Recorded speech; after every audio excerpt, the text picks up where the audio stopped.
প্রাচীন ভারতে বাল্মীকি বা বেদব্যাসের কথা তো আমরা সবাই জানি, কিন্তু তাদের পরেই যার নাম আসে তিনি মহাকবি কালিদাস। তবে জানেন, ওর কবিতার থেকেও অনেক বেশি অবাক করা হলো ওর নিজের জীবনের গল্পটা, একটা অবিশ্বাস্য বদলে যাওয়ার কাহিনী। চলুন আজ সেই আগুন থেকে জন্ম নেওয়া কবির কথাই শোনা যাক। আচ্ছা, ভাবুন তো একবার, চরম অপমান আর প্রত্যাখ্যান কি একজন সাধারণ মানুষকে ইতিহাসের অন্যতম সেরা প্রতিভায় বদলে দিতে পারে? অবিশ্বাস্য শোনালেও কালিদাসের কিংবদন্তি কিন্তু ঠিক এমনই একটা নাটকীয় ঘটনা দিয়েই শুরু হয়েছিল। তো কিভাবে একজন প্রায় মূর্খ মানুষ মহাকবি হয়ে উঠলেন? এর পেছনের গল্পটা কিন্তু একেবারে সিনেমার মতো। চলুন একদম শুরু থেকে শুরু করা যাক, তার জীবনের সেই প্রথম পর্বে, যেখানে এক অসাধারণ যাত্রার মঞ্চটা তৈরি হচ্ছিল। গল্পটা হল উজ্জয়িনীর এক রাজকন্যা ছিলেন কমলা, যেমন বিদুষী তেমনি অহংকারী। তো তাকে জব্দ করার জন্য রাজ্যের কিছু পণ্ডিত মিলে এক অদ্ভুত ফন্দি আঁটল। তারা খুঁজে বের করল কালিদাসকে, এমন একজন যুবক যিনি কিনা যে ডালে বসেছিলেন সেটারই গোড়া কাটতেন। ভাবা যায় তো, সেই নিরক্ষর যুবককে শিখিয়ে পড়িয়ে এক অদ্ভুত মূকাভিনয়ের তর্কে নামিয়ে দেয়া হল রাজকন্যার বিরুদ্ধে। আর কি আশ্চর্য, সেই সাজানো তর্কেই রাজকন্যা হেরে গেলেন, বিয়েও হয়ে গেল। কিন্তু আসল নাটকটা হলো বাসর রাতে, যখন সব সত্যি সামনে এলো, তখন রাজকন্যা ক্রোধ আর কালিদাসের সেই অপমানটাই তার জীবনটাকে পুরোপুরি বদলে দিল। এই ঘটনাটা শুধু একটা অপমান ছিল না, এটা ছিল একটা ধাক্কার মতো, যা তাকে জাগিয়ে দিল।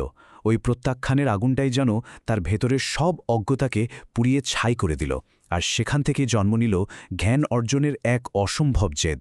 এরপর তিনি নিজেকে পুরোপুরি ডুবিয়ে দিলেন বেদ, পুরাণ, কাব্যশাস্ত্রের গভীর সমুদ্রে। তো সেই আগুনের মধ্যে দিয়েই জন্ম হল এক নতুন কালিদাসের। চলুন এবার আমরা তার জীবনের দ্বিতীয় পর্বে যাই। এখানে দেখব তিনি শুধু জ্ঞান অর্জনই করেননি, বরং নিজের যুগের সেরা জ্ঞানীগুণীদের মধ্যেও নিজের জায়গাটা করে নিয়েছিলেন। অনেক সাধনার পর কালিদাস পৌঁছলেন উজ্জয়িনীর রাজা বিক্রমাদিত্যের রাজসভায়। আর সেই সভাটা কোনো সাধারণ রাজসভা ছিল না, ওটা ছিল নবরত্ন সভা। সেই সময়ের ৯ জন সেরা পণ্ডিত, শিল্পী, বিজ্ঞানীর আসর। ভাবুন একবার, ঠিক এই পরিবেশে কালিদাসের প্রতিভা যেন ডানা মেলার আসল আকাশটা খুঁজে পেল। কালিদাসকে ঠিকমতো বুঝতে হলে আমাদের একটু তার সময়টাকে বুঝতে হবে। তখন সাহিত্য বলতে কি বোঝাত? বিশাল বিশাল মহাকাব্য। তার বাইরে বেরিয়ে তিনি কি করে সম্পূর্ণ নতুন একটা ধারার জন্ম দিলেন, চলুন এবার সেটাই দেখা যাক। দেখুন, কালিদাসের আগে সংস্কৃত সাহিত্য মানেই ছিল রামায়ণ, মহাভারত, দেবতাদের গল্প, ধর্মের কথা, কর্তব্যের কথা, বিশাল তার ক্যানভাস। কিন্তু কালিদাস এই পুরো ধারাটাকেই যেন বদলে দিলেন। তিনি দেবতাদের বদলে গল্প বললেন সাধারণ মানুষের, তাদের ভালোবাসা, তাদের কষ্ট আর প্রকৃতির সাথে তাদের গভীর সম্পর্কের কথা। এই যে মানুষের ব্যক্তিগত অনুভূতি, এটাকে সাহিত্যের কেন্দ্রে নিয়ে আসার কাজটা কিন্তু তিনিই প্রথম করেছিলেন। আর ওর প্রতিভাটা শুধু একদিকে থেমে থাকেনি। মহাকাব্য, গীতিকাব্য, নাটক, তিনটেতেই তিনি ছিলেন মাস্টার।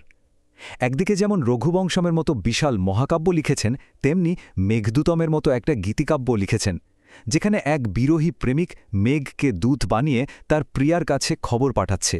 কি অসাধারণ কল্পনা! আর অভিজ্ঞান শকুন্তলম, ওটা তো শুধু সংস্কৃত সাহিত্য না, সারা পৃথিবীর নাটকের ইতিহাসে একটা মাইলস্টোন। প্রেম, বিচ্ছেদ আর মিলনের এক অমর গল্প।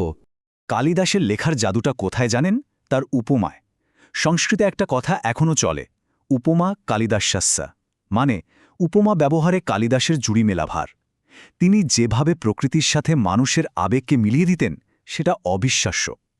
যেমন ধরুন, শকুন্তলা যখন আশ্রম ছেড়ে যাচ্ছেন, তখন গাছেরা যেন চোখের জলের মতো পাতা ঝরাচ্ছে। ভাবুন একবার, এই ছবিগুলোই তো তার লেখাকে অমর করে রেখেছে। কিন্তু কালিদাসের লেখার আরও একটা দিক আছে, যেটা নিয়ে খুব বেশি কথা হয় না, কিন্তু যেটা ঐতিহাসিকভাবে ভীষণ গুরুত্বপূর্ণ। ওর লেখাগুলো শুধু কবিতাই নয়, এগুলো আসলে প্রাচীন ভারতের একটা জীবন্ত দলিল।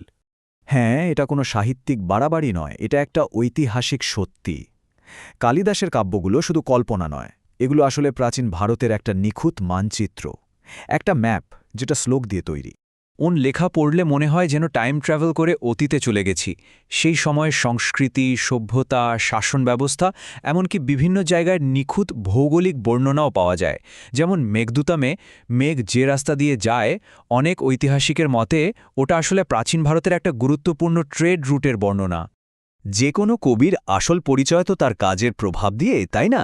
চলুন এবার দেখি কালিদাসের কাজ কতটা বিশাল ছিল, আর সারা পৃথিবীতে তার প্রভাবটা ঠিক কোথায়। জানেন, কালিদাসের নামে ১০০রও বেশি বইয়ের কথা শোনা যায়। যদিও সবগুলোই তিনি লিখেছেন কিনা তা নিয়ে পণ্ডিতদের মধ্যে মতভেদ আছে, কিন্তু এটা থেকেই বোঝা যায় তার প্রভাবটা কতটা বিশাল ছিল। আসলে ওর হাতে গোনা কয়েকটা কাজই তো তাকে বিশ্বসাহিত্যে অমর করে রাখার জন্য যথেষ্ট। কালিদাসের সবচেয়ে বড় কৃতিত্বগুলোর একটা হলো তার রেঞ্জ। তিনি কিন্তু শুধু এক ধরনের লেখা লেখেননি। মহাকাব্য, গীতিকাব্য, নাটক, সাহিত্যের এই ৩টে প্রধান শাখাতেই তিনি সমান সফল। এটা কিন্তু খুব সহজ কথা নয়। একই লেখকের পক্ষে ৩টে আলাদা ফরম্যাটে মাস্টার হওয়া। বিশ্ব সাহিত্যের ইতিহাসে এমন উদাহরণ খুব কমই আছে। আর কালিদাসের আবেদনটা কিন্তু শুধু ভারত বা কোনো একটা সময়ের মধ্যে আটকে নেই। শত শত বছর পরেও আজও সারা পৃথিবীর মানুষ তার লেখা পড়ে মুগ্ধ হয়। জার্মানির বিখ্যাত কবি গেটে থেকে শুরু করে আজকের দিনের পাঠকরাও সবাই তার লেখার গভীরতায় ডুবে যায়। শেষ পর্যন্ত কালিদাসের জীবন আমাদের সেই প্রথম প্রশ্নটাতেই আবার ফিরিয়ে আনে। ওর গল্পটা আমাদের ভাবতে বাধ্য করে। আচ্ছা, আমাদের সবচেয়ে বড় ব্যর্থতার মধ্যেই কি আমাদের আসল শক্তিটা লুকিয়ে থাকে? তাহলে কি অপমান আর প্রত্যাখ্যানের আগুনই প্রতিভা তৈরির সেরা কারিগর? প্রশ্নটা রইল।